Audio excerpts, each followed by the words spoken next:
A police cruiser came screeching up our gravel driveway at 6:14 a.m., lights flashing, sirens silent. A deep male voice barked over the loudspeaker, "Step away from the structure." Hands visible. My coffee cup shattered on the porch. My wife froze mid-step, still in her robe. The smell of burnt wood lingered in the air as smoke curled up from the cabin's chimney. Then I saw her, Karen, HOA president, arms crossed, smiling like she'd just pulled off a heist. But she didn't know something critical. The very ordinance she was quoting, the one about the permit fee, was written by my wife 15 years ago. And now Karen had just weaponized it against the wrong woman. My name's Daniel, and I've lived in Hidden Pine Estates for 12 years. It's the kind of place where people pretend to wave but spy through blinds. It's rural, mostly cabins, heavily wooded, and controlled by the most passive-aggressive HOA in the state. And Karen Daniels, no relation, thank God, has been HOA president for the last 4 years. Power-drunk, overdressed, and utterly obsessed with control. When we decided to rebuild my wife's late parents' cabin last fall, we knew we'd have to deal with permits. What we didn't expect was Karen turning it into a full-scale vendetta. The rebuild was emotional. My wife, Eliza, had spent summers in that cabin since she was 5. Her dad built it with hand tools, a true craftsman. When he died 2 years ago, we inherited the property. It was rotting, unsafe. She cried the day we knocked it down, but smiled the moment we laid the first new beam. The HOA had no problem with the plans. We submitted them 6 months ago, got conditional approval pending payment of a $950 historic site modification fee. But Eliza paused. The fee didn't exist in the bylaws, at least. Not back when she helped draft them. You heard that right. Eliza was on the original founding board of Hidden Pine Estates. Back in the early 2000s, when her parents helped convert the land from wild forest to organized parcels, she volunteered as a legal aid. She wrote half the ordinances. That $950 fee, not in any of the drafts. She knew it, and she had proof. So she filed a formal dispute. That's when Karen escalated. 3 days after we poured the concrete foundation, Karen started taking photos. Standing in the woods, zoom lens, walking our property line with a clipboard, pretending to check the fire hydrants. Liza ignored her, but I could see it boiling inside Karen. She hated being ignored, especially by a woman who once had her job. The next week, we got 3 violation notices, all bogus. Unapproved soil grading, noise complaints, unauthorized contractor vehicle. We laughed it off until this morning, at exactly 6 a.m. I opened the front door to let the dog out and noticed a paper naldus nailed to the newly installed cabin door. It was a cessandazist, signed by Karen, no HOA attorney. No city seal, just a threat. I called Eliza out to see it. She read it twice, calm, then said she's bluffing. Let her try. She didn't know Karen had already called the cops, so when that cruiser came roaring up the drive, I honestly thought it was a mistake, maybe an accident nearby. But no, the officer jumped out like he was breaching a meth lab. One hand hovered over his holster, looked at me, then Eliza, then the half-finished cabin behind us. Karen was walking up behind him like she owned the place. That structure is illegal, she hissed, showing him a binder. They ignored the permit fee. Line to see, line 5. The officer nodded slowly. Then Eliza stepped forward, calmly, barefoot on gravel. Let me see the citation, she said. Karen smirked. I'm the HOA president. I wrote the citation. And that's when Eliza hit her with the kill shot. No. I wrote section 1 to C, line 5, and that line doesn't exist. Karen blinked. The officer froze. I swear the wind even stopped for a second. Eliza reached into her robe pocket and pulled out a folded legal draft. These are the original bylaws. Filed with the county recorder in 2009, this fee is not listed. You created it. Unilaterally. That's embezzlement. The cop looked visibly uncomfortable. Karen's smile faltered. She tried to grab the document from Eliza's hand. Mistake. The officer stepped between them. Ma'am, please don't touch her. Karen's face flushed. She's lying. She's retaliating because I cited them. The officer was no longer listening. He took the document, stepped back to his cruiser, and called dispatch. For 10 long minutes, no one spoke. Eliza stood like a marble statue. Karen kept fidgeting with her phone, pretending not to panic, and I just watched the cabin hour, future sitting there half-built, caught in this insane power struggle. Then the officer returned. I spoke with the county zoning office. There's no record of that permit fee. There's no updated ordinance. This is a civil matter. Yuki turned to Karen, her overstepping. Again that word stuck, like it had happened before. Karen tried to recover. But they can't just build whatever they want. There are rules. Eliza smiled faintly. Yes, rules I helped write. Ones you're clearly violating. And that's when Karen lost it. You think you're better than everyone. You think you can just walk back in and rewrite everything? Her voice cracked. The officer held up a hand. Enough.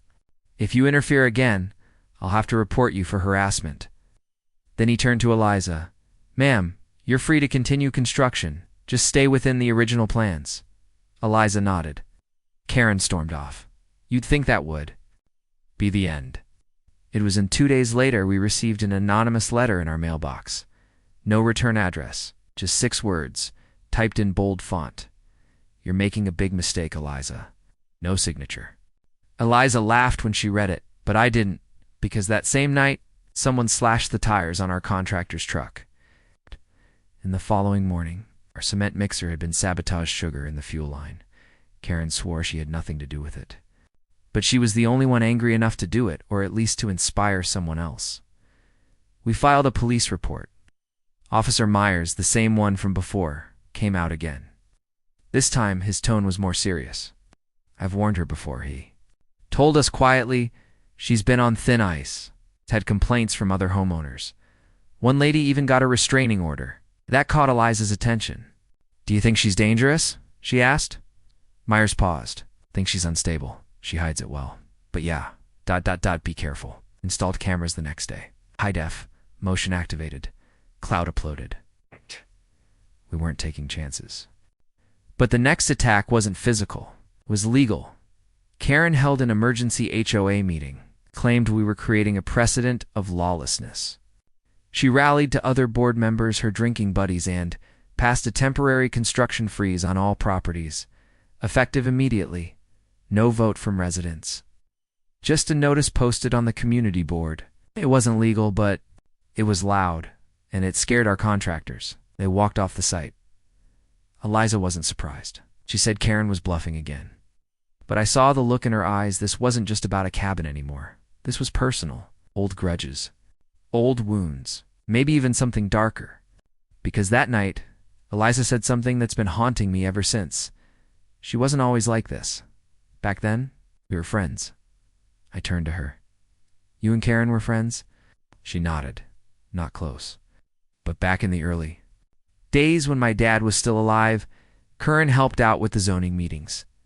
She wasn't president, just a volunteer. Quiet, insecure, eager to please. But then something changed. She got ambitious, tried to push a new ordinance through, one that would have let her buy 3 lots at half price. My dad shut it down. Publicly humiliated her. I didn't know what to say. Elisa stared at the fire in the fireplace. She never forgave him, or me. That's when I realized this wasn't about permits, or rules, or cabins. It was revenge. Slow, calculated revenge. And we were in the crosshairs. But Karen had made a mistake. She came after Eliza, ... without knowing how much she had prepared, how deep her roots were, how many files she'd saved, how many allies still owed her favors. And now Eliza was ready to fight back. Eliza didn't say a word for the next 30 minutes, just stared at the cabin, arms folded, mind spinning.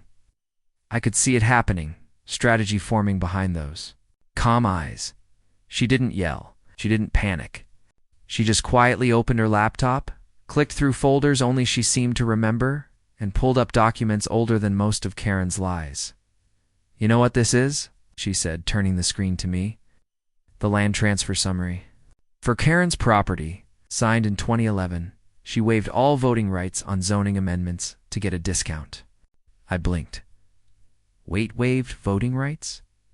Elisa nodded. She can't legally call any binding meeting on construction or ordinances. Her motion to freeze our build is invalid. I'm going to prove it. The next morning, we sent certified letters to every homeowner in the HOA. Not emails, not flyers. Certified, signature-required mail. Inside each envelope was a detailed report. A copy of the land agreement Karen signed. The clause she'd violated. A breakdown of the illegal motion she passed. And an invitation to a special community meeting Eliza was calling under Clause 3 a resident override. It was a nuclear option buried deep in the bylaws, but perfectly legal. Karen couldn't cancel it, couldn't block it. All we needed was a quorum, half the neighborhood. We had 3 days to pull it off. That evening, Eliza put on her coat and started knocking on doors. No calls, no texts. She showed up in person, explained everything, showed people the documents. I followed her to some of them, and what shocked me most wasn't the corruption, was how many people already hated Karen. One man, Don, said Karen, fined him $300 for painting his shed a shade too dark. A woman down the hill said Karen accused her son of vandalism because he wore a hoodie. People were tired. People were scared. And now they had someone who wasn't. By the second night, we had over 20 signatures. Eliza kept going. She had a list, names, highlighted, handwritten notes. She wasn't just fighting back. She was organizing a revolt. Karen must have sensed it, because the next morning we woke to a new sign on the community board. Unauthorized gathering of homeowners is a violation of HOA Section 7B. All meetings must be approved by the board. Elisa stared at it, then calmly pulled it down. That section was repealed in 2012, she said. I should know, I filed it. But Karen wasn't done. That same afternoon, she filed an injunction. Claimed Eliza was inciting disorder, harassment, threatening the integrity of the HOA. It was a desperate move on, a dumb one. Because to file that kind of complaint, she had to do it through the county civil office. And the clerk on duty, Lisa's old law school roommate, within 2 hours, we had a copy of the entire filing. It was a joke, vague, unsupported, full of errors. Eliza laughed when she read it. She's panicking. That's when people make mistakes. She was right. The next day, Karen tried to cancel the meeting. Sent out an official HOA notice by email. Claimed it was postponed due to fire risk. No actual alert. No county warning. Just another fake rule. But this time, people were already watching. And one of them, a quiet man named Victor, decided he'd had enough. Victor was a retired firefighter. Respected, neutral. The guy no one messed with. He replied all to the HOA list with 5 words, "I'll be attending Eliza's meeting." That was the crack in the dam. Within hours, the replies flooded in. Me too. Count me in. It's time to fix this. Friday night arrived fast. The meeting was set for 7 p.m. in the open-air rec center by the lake. Eliza printed out full packets for every seat bylaws, amendments, Karen's violations, all highlighted and tabbed. We brought a portable projector, cookies, coffee. It felt strange, almost too calm. I kept looking over my shoulder, expecting Karen to crash through the trees in a golf cart like some suburban warlord. But she didn't show, not at first. By 7:05 p.m., 43 people were seated. That was a quorum. Eliza stood at the front, calm, steady, professional. Opened with a thank you. Then she began. She read the bylaws out loud, showed the signed waiver, explained Karen's violations line by line. People nodded, took notes. Some looked furious. At 7:23, a car pulled up fast. Karen stepped out.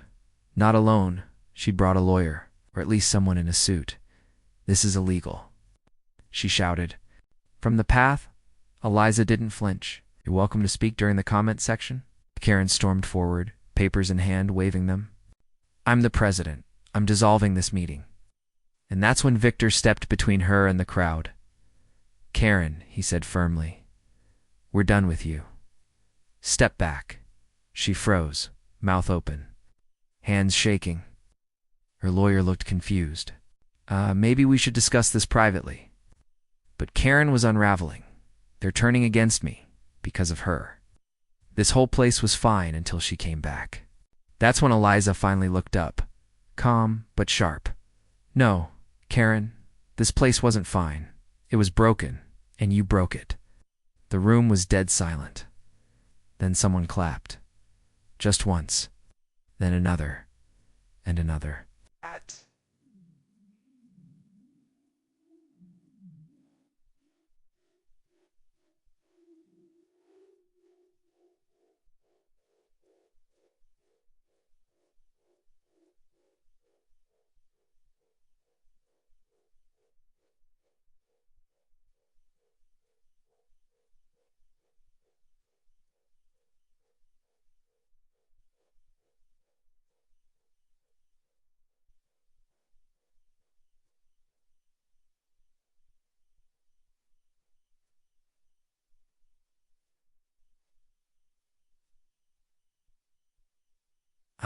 Applause. Karen backed up, red-faced, and her lawyer pulled her aside. He whispered something to her. She shook her head violently. But then he walked away, alone. She stood there, alone, as Eliza finished her speech.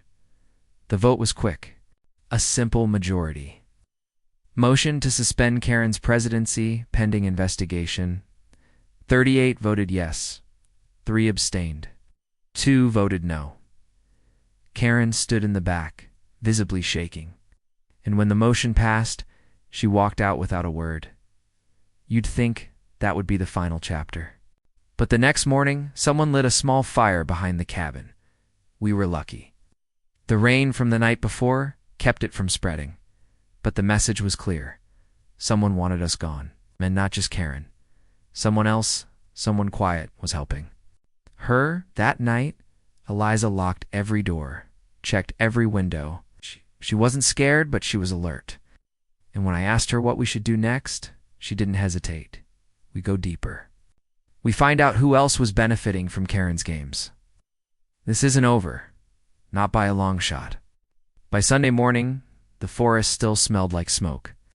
The fire hadn't reached the cabin, but it had scorched a 15-foot patch behind the back wall just far enough to be noticed, close enough to be a threat. The fire chief confirmed it wasn't an accident. Accelerant traces were found in the soil. Someone had lit it on purpose. The county filed it as arson. No suspects. No prints. But we didn't need guesses. We needed answers. And Eliza had already begun tracking them. She didn't eat breakfast. She didn't even sit down. She just went straight to her old metal file cabinet, the one she'd kept locked for years. Inside were HOA reports, transaction logs, email printouts. Most of it going back over a decade. Karen's not this smart alone, she said quietly, flipping through pages. She didn't write that construction frees herself. She couldn't have. She never understood legal structure. She had help. I didn't ask how she knew that. I knew Eliza's instincts. When she felt something was wrong, she was rarely wrong about it at noon. She found what she was looking for. Look at this. She handed me a photocopy of an HOA financial ledger from 2019, line 74, payment of $3,200 to Evergreen Consulting. But look at the line item tree survey for a proposed zoning buffer. There was no survey that year. We weren't rezoning anything. I squinted. So the money went where? Eliza nodded. Exactly. Evergreen Consulting doesn't exist. She'd already checked. No license. No tax ID. No trace. It's a shell. Someone set it up to launder HOA funds. She kept going. Found 5 more entries over 4 years. All to Evergreen. All for fake services. Totaling nearly $21,000. Eliza sat back, rubbing her temples. This wasn't just Karen being controlling. This was theft. Quiet. Spread out. But theft. We agreed to go to the county financial investigator. But first, Eliza wanted to check one last name, the HOA's current treasurer, Alan Price. Alan was a retired banker. Gray hair. Soft voice. Lived 3 cabins down. He'd always been pleasant, too pleasant. Rarely involved in arguments, always. Just following the rules. but now his name showed up in the same ledger, 4 times. Signed as authorizing officer for the evergreen payments? He had to know, Eliza muttered. He's the one who signed off. Karen couldn't do that. Alone. We walked over that afternoon, calmly, just neighbors. Alan answered the door in slippers and smiled politely. Elisa, Daniel, come on in. To what do I owe the pleasure? Eliza didn't smile. She held up the copy of the ledger. This, Alan's face changed just slightly, a twitch in the corner of his mouth. Well, that's the old financial report, right? Eliza nodded. You signed off on 5 separate payments to a non-existent vendor? Silence. Alan shifted uncomfortably. There must be some confusion. I was told those were, Eliza interrupted. Told? By who? Karen. He didn't answer. Just stared at the document, then sighed. Look, I didn't ask questions. Karen said we were contracting specialists. I figured it was above board. Eliza leaned in. You're a former banker. You don't just not ask questions about thousands of dollars. His jaw clenched. What do you want from me? Eliza didn't blink. A statement. You testify that Karen misled you. These funds were unauthorized. We file it with the county. Alan looked down. Long pause. And finally, okay. But if this comes back to me, Eliza cut him off. If it does, it won't be half. As bad as what's coming for her, we had our first crack in the armor. Elisa wrote up the statement. Alan signed it, dated it, scanned it immediately, and made 6 backup copies. At 4 p.m., we drove to the county recorder's office and met with an investigator named Leah Burns. She was sharp-eyed, mid-30s, and barely glanced at our IDs before saying, I've heard about your HOA. You're not the first complaint. That caught my attention. What others have filed? Leah nodded. 2 families. In the last year, both moved out before we could act. One left the state. She looked through our documents for 10 minutes straight, asked questions, took notes, and finally said, This is enough to open a formal inquiry. But if she's smart, she'll know it's coming. So whatever you do, don't tell anyone. Eliza nodded. We're past talking. Leah stood. You may have just uncovered embezzlement. If that's true, this becomes criminal. Be careful. We drove back in silence. Eliza was gripping the wheel like it owed her money. At a stoplight, she turned to me.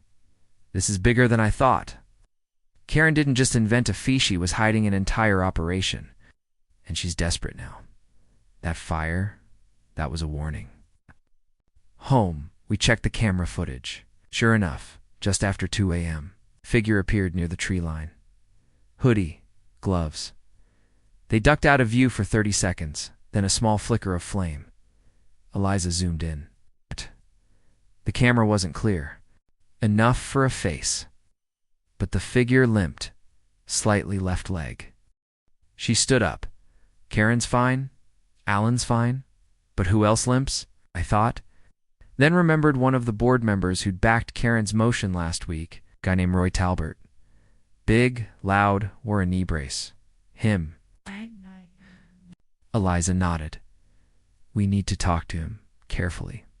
The next day, we didn't go straight to Roy. We went to his neighbor, a retired mailman named Gary. Harmless, chatty, always out front tending his bird feeders. Eliza struck up casual conversation. We talked about birds, rain, then casually mentioned Karen's construction freeze. Gary scoffed. Whole thing's garbage. Roy only voted with her because she bailed out his kid last year. DUI, quieted it. Down somehow. Eliza perked up. Karen did. Gary nodded. She's got connections, I guess. Said it was handled. Next thing I knew, Roy was her shadow. It made sense. Karen wasn't just manipulating rules. She was buying silence. Favors, leverage. Eliza and I thanked Gary, walked back, and locked ourselves inside. She has dirt on people, Eliza whispered. That's how she's kept control. Fake rules. Blackmail. That night, another note appeared on our porch. This time, typed, no envelope. Just a plain sheet of paper taped to the door. "Stop digging. You're next." I handed it to Eliza. She read it once, then dropped it. In the shredder, no fear, just resolve. The following morning, a black SUV idled near the corner of our property. It didn't move for 30 minutes. Eliza called it in. By the time police arrived, it was gone. No plate, no witnesses. Officer Myers came out again, looked more serious than ever. "You two need to think hard about how far you want to take. You're pushing on something that's been quiet for a long time." Eliza didn't flinch. "That's the problem. It's been quiet because no one fought back." He looked at her. Long pause. Then nodded. "Then be smart and don't be alone at night." That night, Eliza didn't sleep. She stayed by the window, watching. One hand on her laptop, the other wrapped around a mug she never refilled. I'd seen her like this only once before. Years ago, during a zoning lawsuit that nearly bankrupted a local shelter. She didn't sleep then either. She just planned, researched, built strategy from ash and thread. But this was different. This wasn't just about rules or land. This was personal. This was war.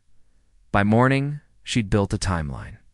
Every payment, every violation, every board vote tied to Karen. She mapped out the web, who backed her, when, and what they gained. Names kept repeating. Not just Roy, not just Alan, but 3 others. A landscaping contractor named Denny Lowe, the HOA vice chair, Marcia Fells, and a former HOA president who moved out 2 years ago but still owned 3 properties in the neighborhood. Elisa's words echoed in my head.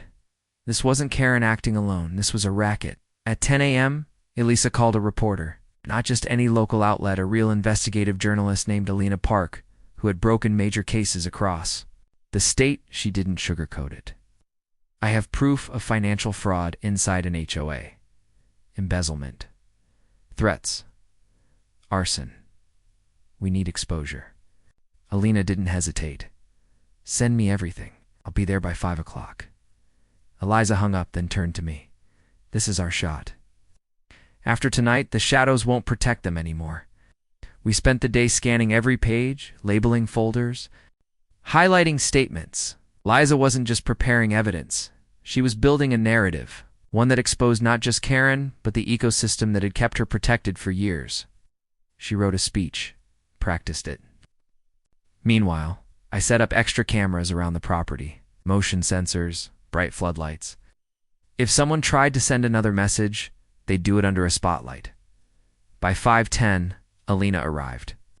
She drove an old silver hybrid war boots that looked like they'd crossed Marcia's, and carried 2 cameras and a voice recorder.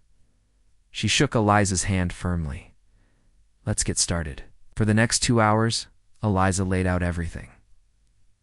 The ledger, the shell company, Alan's statement, the vote manipulation, the note on our door, the fire, the limp in the footage. Alina barely blinked. She was good, quiet, focused, sharp. At the end, she said just one thing. They messed with the wrong woman. The story was set to publish Monday morning. Eliza sent copies of everything to Leah, the county investigator, with one line, "The press has it now. If I vanish, check the lake." She meant it half as a joke, but only half. By 9 p.m., she'd posted a teaser on the community forum. "Fraud in our HOA, full evidence coming." Monday. She didn't name names, but it didn't matter. They knew. The wolves were now exposed to daylight. At 11:43 p.m., our front window cracked. A rock. Clean break. No one outside. It's just a quiet street in the wind. We didn't panic. We printed the police report, took pictures, saved the footage. But that night we slept with the lights on, because this time it wasn't just Eliza being targeted, it was us both. Monday came fast. At 6 a.m., Alina's story dropped online.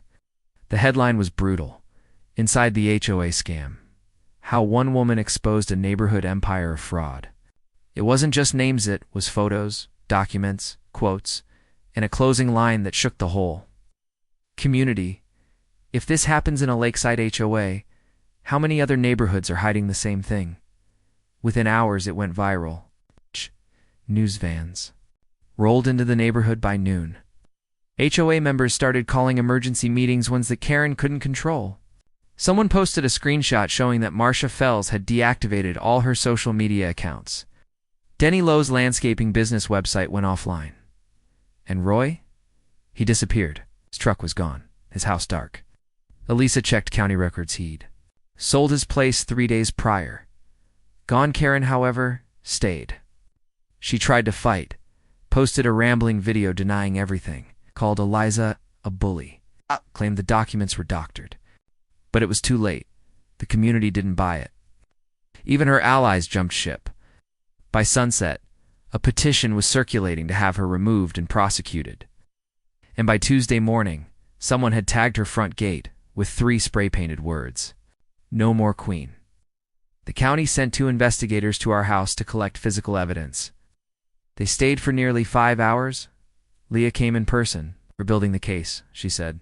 "We're starting with financial fraud, but we'll dig deeper. If we find collusion, threats, or witness intimidation, that's felony ground." Eliza handed her a thumb drive. "Everything's on here, including the fire footage. Time someone paid for this." But just when we thought the storm was over, something shifted. Wednesday evening, an envelope arrived. No return address, hand-delivered. Inside was a single photograph, photo of our cabin taken from a tree at night. In the corner, a shadow, someone watching. Someone close. And a handwritten note beneath it. The HOA was just the front. "You pulled the wrong thread." Liza stared at it for a long time, then looked at me. Karen wasn't the top. She was just convenient. The implication was clear. There was someone else, someone bigger, was using Karen. Using the HOA. For money. For power. For something deeper. And now they knew Eliza had found them. We called Leah immediately. She took the photo into evidence, ran prints. But she looked concerned. "This handwriting? Oh, this isn't Karen. This is someone new." That night, even Officer Myers came by. He didn't knock. He just waited at the porch. We've had 2. Anonymous calls about your cabin today. Suspicious vehicles. People asking questions. You should consider staying somewhere else. Eliza shook her head. "No. This is our home. If they want to come, let them." But I could tell she was rattled. Not afraid, but cautious. Sharper. She checked locks twice, installed 2 more cameras. And when I asked what the next move was, she said something I didn't expect. "We look into the land titles, the original deeds. Before Karen, before the HOA, something about this property's history doesn't add up." At dawn, Eliza stood barefoot on the porch, staring at the tree line, not looking for someone, listening. For movement, cough, a camera click, anything. But the woods were still. Damp. The air heavy with July fog. She turned, walked back inside, and opened her laptop. "It's not about Karen anymore. It never was. We need to go back to the land titles. Who owned this property before the HOA existed?" I paused. "You think this is about us building?" "The cabin?" She nodded slowly. "I think the cabin sits on land someone doesn't want disturbed, and we just disturbed it. County records weren't online. Not the old ones. So we drove to the archives building in town, a red brick structure tucked behind the courthouse. It's barely staffed, forgotten by time. The woman at the desk wore glasses older than the carpet. Liza explained what we needed. Property records for Lot 73, Lakeside Hollow. Back to original grant, the woman blinked. That's deep file. Might take a while. Eliza smiled politely. We'll wait. We did. For nearly 2 hours. Finally, 3 dusty binders appeared. One marked 1962, one 1974, and one with no label at all. Inside the oldest one was a single sheet, yellowed and brittle. A handwritten deed, not typed, signed by a man named Raymond K. Dillard. No known heirs. The lot had been transferred to the county in 1967. Who was Dillard? I asked. Eliza tapped the margin. Former Navy engineer, retired in the 50s. Lived off-grid. No HOA. This lot wasn't part of Lakeside Hollow back then. But in 1975 a red stamp appeared. annexed by Lakeside Hollow Development Board. Forced acquisition. So they took it from the county, she whispered. Bought, absorbed. The next few pages listed development meetings. A memo mentioned special restrictions on Lot 73 due to unstable soil and subgrade risk. Eliza frowned. That's a lie. Our soil tests came back clean. It's no risk of erosion, no shifting. Another memo, marked confidential, said something stranger. Do not disturb original well access. Risk of exposure. I looked at Eliza. What well? She stood up. There's no well on our property. But by the look in her eyes, she didn't believe that anymore. We drove back fast. Straight behind the cabin, Eliza grabbed a trowel and walked into the woods. Measured 30 feet from the property line, stopped. This is where the fire stopped. Right here. She pushed the trowel in.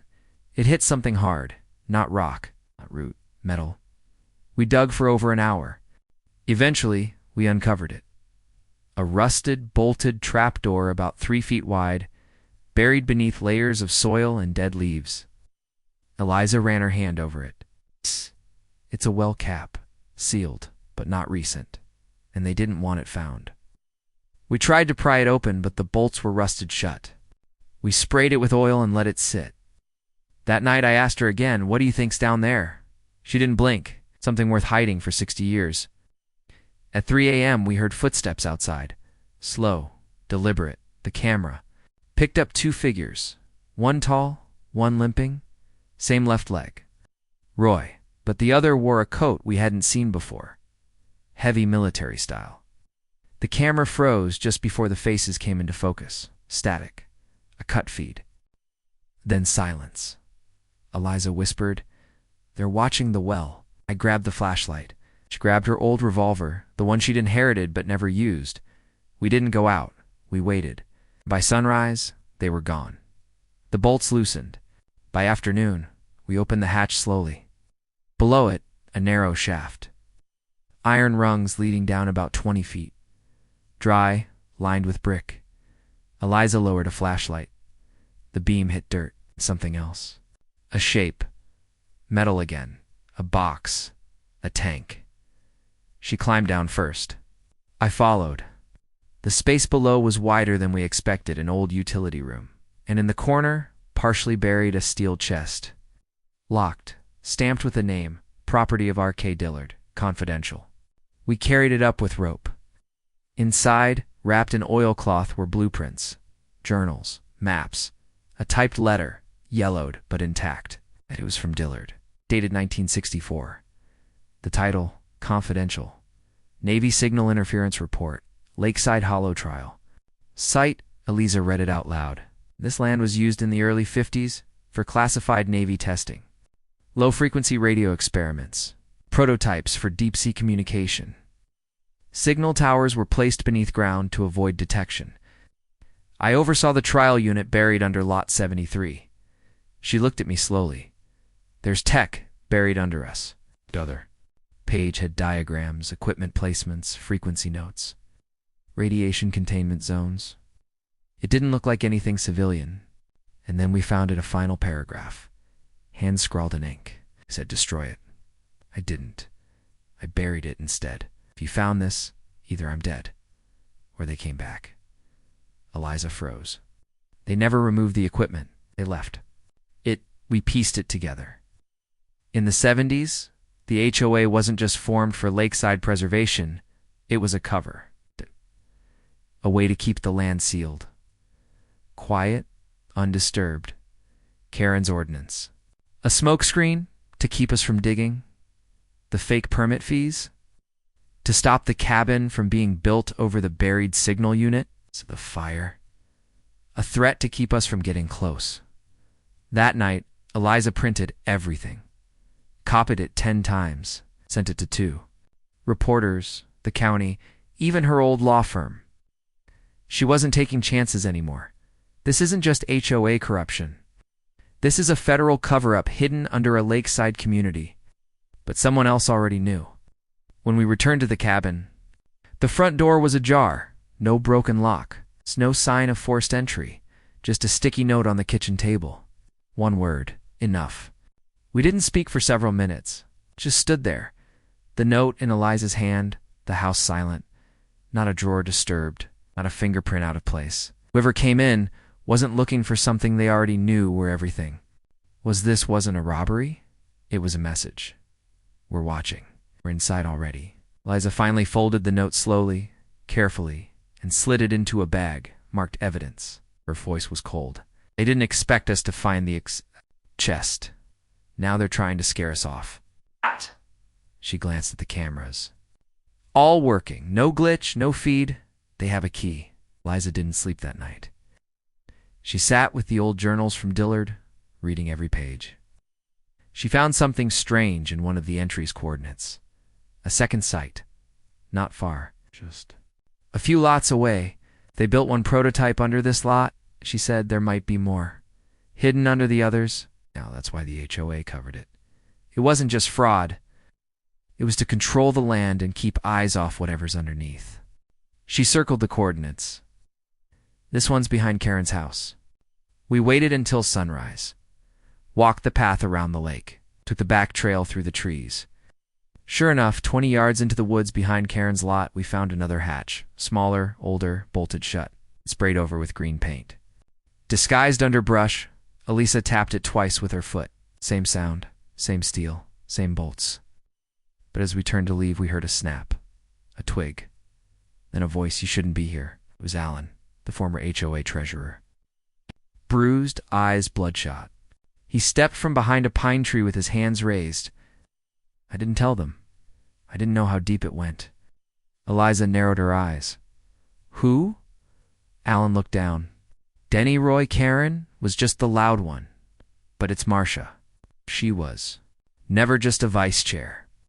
She's connected to the contractor that built the original development. She's the one that got the contracts. She's the one that paid people off to keep quiet. I tried to back out, and they burned my shed. Eliza stepped forward. What is this place really? Alan shook his head. I don't even know anymore. But if you're opening hatches, you're in danger. We let him go. He didn't want to come with us. Said he was leaving town that night. I should have stopped it when I had the chance. Now I just want out. He disappeared into the trees. Eliza and I returned to the cabin, called Leah from the county. We found another hatch. Coordinates are in your email. You need to secure. The site, she promised to send a team. But she didn't sound surprised. We suspected there were more. We've just never had someone dig this deep. Be careful. That night, it escalated. Around 2 a.m., floodlights triggered. Someone on the property. We checked the cameras. 3 figures, all wearing black, faces covered. Not neighbors. It's not HOA. One moved to the back window. Another pried at the storage shed, the third. He walked up to the porch and left a package. Then they all turned and walked back into the forest like ghosts. No running, just gone. Eliza opened the door carefully. The package was heavy, wrapped in black cloth inside. Broken transmitter. Labeled Unit B, Scramble No Dillard Installation. It was part of the old Navy system. One of the buried pieces, dug up, now delivered directly to us. A second message. We know what you're looking for. We already control it. Eliza didn't flinch. She placed the transmitter on the table, photographed everything, and turned to me. We go public again. Right now. She live-streamed to the neighborhood forum. No names this time, just facts. 2 buried government installations. 1. Under our cabin, 1 behind Karen's lot. Proof of Navy Cold War tests. HOA used as a front. If you live in Lakeside Hollow, check your backyard. This is bigger than fees. This is about who really owns your land. Within an hour, the community exploded. Comments flooded in. People asked about weird metal plates they'd seen years ago. Some posted photos of strange boxes. Found while gardening. Others denied everything. This is fake, conspiracy garbage. They're trying to sue the HOA for money, but it didn't matter. The story was out. They couldn't take it back. By morning, Marcia Fells had disappeared. Her voicemail was full. Her house empty. A neighbor posted a photo. Her garage open, SUV missing, mailbox overflowing, and Roy officially declared missing. Police were involved now. But Leah told us quietly, I don't think this is about criminal charges anymore. I think this just became federal. Then the black SUV arrived. Unmarked, tinted, parked across the road for 6 hours, never moved.